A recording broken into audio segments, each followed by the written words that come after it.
Hello, I want to talk to you a little bit about mixing and creating colours with our watercolours, and I'm trying to set this up so that you can see everything. So you can see part of my palette with my pans in here, and I'll make sure you can see the one I'm using. You can see my mixing palette here, my paper, my water, and I've just got a brush. So what I'm going to do is I'm going to pick a colour, and I'm just going to go for this one. See, I've wet it. I'm going to pop some of that down. Now, if I don't want to clean my brush off and I want to add more water, I dip my brush straight into the water pot and lift it out and add the water. And you can see very little paint goes into the water, very little is lost. That's 3. Okay, and what I want to do is mix the kind of thickest consistency of paint that I would probably use. Now with this colour, this is kind of about maybe single cream consistency, and it feels very, very intense to me. So I'm going to show you a little exercise that we can do. I'm going to paint a little rectangle there. Dip this in and I'll add 1 lot of water.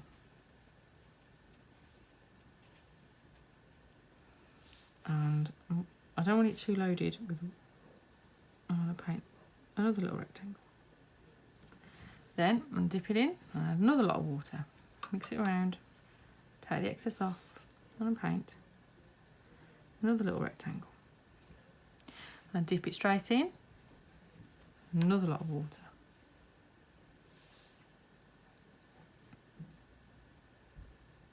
And I'm going to keep going with this process.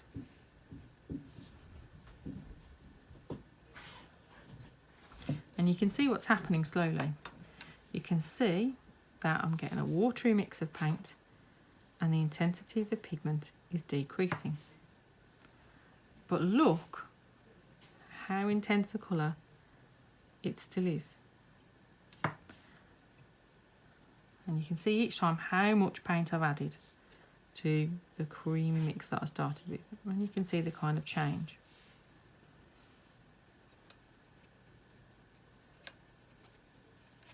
Making sure to mix it all in so I don't get some areas that are more intensely pigmented than others. There's a lot of red paint here. Well, let's see.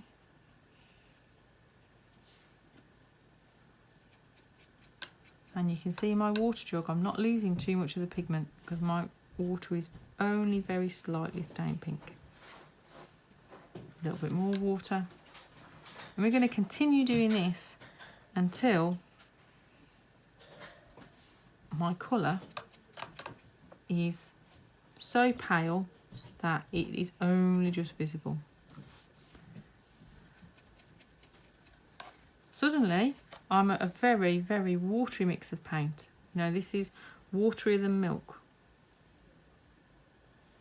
I had quite a lot of water on my brush then, so I need to remember to clean it off. Along the edge, another lot of water. You know, this looks like I'm painting with dirty paint water, you know, but I've only put 1 colour in it. But this could be the water that is in my jug. It's that watery. But look how much colour is still there. Look how much pigment there is. When you are using professional quality watercolours, there is a lot of pigment in there and you can get them really watery. Even when you are using student grade watercolours, you can probably get them a lot more watery than you think. And this exercise helps you to get to know each of your paints, because some paints you can water down massively, like this one. Other paints you can't water down to the same degree and have a colour that you can kind of see or use.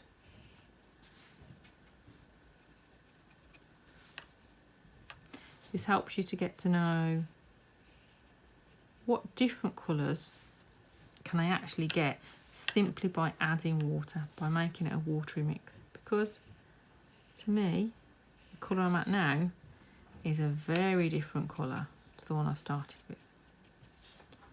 And this is a very gradual thing. But I'm doing it kind of a measured way on purpose.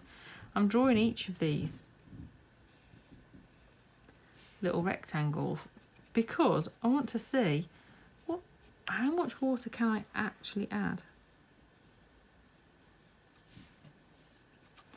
Now remember, watercolours will dry paler.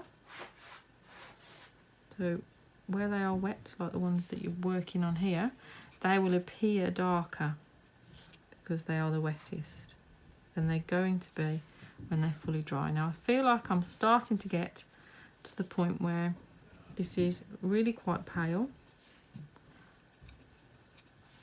and I don't have very much pigment left, but I can still clearly see it against my white, so I'm keeping on going.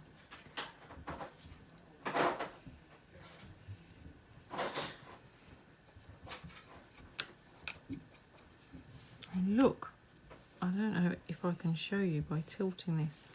Can you see just how much water is in there?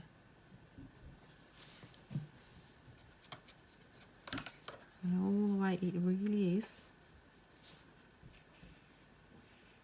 I'm just going to clean my brush off. I'm going to show you that the water in there is still clean, even though it looks a little bit red. I'm going to add another lot of water.